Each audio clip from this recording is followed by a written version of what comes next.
Time tonight for the latest in our series Streamline, where we take you behind some of the biggest films and TV series hitting screens worldwide. And Netflix's new romantic drama, an ambitious young woman named Anna, played by Sofia Carson, sets off to study abroad at Oxford University and quickly becomes romantically entangled with a charming bachelor named Jamie, played by Mylchreest. But a fling turns into something more serious as feelings grow deeper. Let's take a look.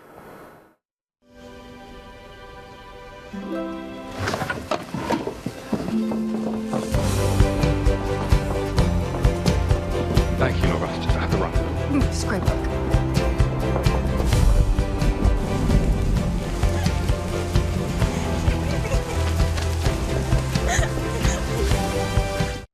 Sophia and Corey, so great to have you here. I love how you all were both just watching. Yeah, I just wasn't expecting to see my own face there. Yes.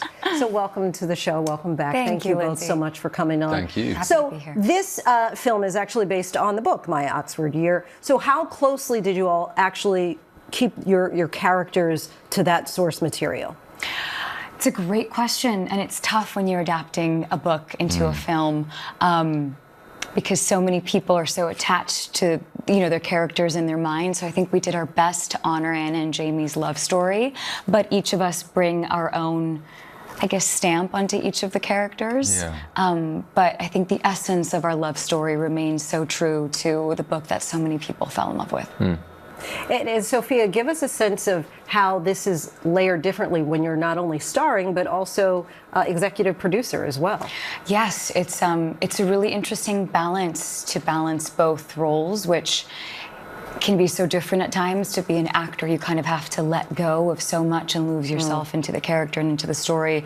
And to put on the executive producer hat, you have to be, very much involved in details and casting and story and editing and post-production and marketing and so on and so forth. But I very much enjoy the world building that comes with producing. And it was a joy to be able to bring this story to life with Temple Hill, because they've brought some of the most beautiful love stories, from Fault in Our Stars to Twilight. So it really was an honor to be able to have their trust to bring this love story to life. And Corey, give us a sense, did you play this any differently? Because without trying to give any spoiler alerts, there is a secret that your character is keeping from Anna. And so knowing that, the outcome, do you kind of play it differently in the beginning? No, great question. I think narratively, as an actor, it's your job on set is to commit to that scene that you're doing in that moment. But you'd be silly not to do some dramaturgical analysis on the script, and you got to know where you want the audience and what the arc of the character is. And so I'd hope that there are things for people, not that I'm expecting anyone to watch this 2 or 3 times, but we hope so, of course. But I would never expect that of someone to want to watch my own face that much. But hopefully there's something that you could understand, that you could see once you do know the end, that you could see what I'm doing. Right. And breadcrumbs and I don't know though. Yeah, absolutely. And you mentioned, for those people who do watch again and again, what do you want them to feel after watching? I keep going back to a quote by Alfred Tennyson, which is one of the poets that Anna and Jamie often refer to in our film. And he once wrote in 1833, "It is better to have loved and lost than never to have loved at all." And I think that really is the heart of our film.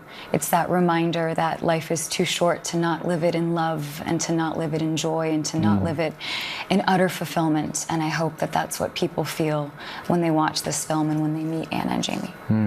There is such an electricity and a chemistry. So whatever you studied, whatever you tapped into, it worked. Sophia and Corey, thank you both Thank you so much. Lindsey, Thank for you. joining us. You can watch My Oxford Year streaming on Netflix August 1st.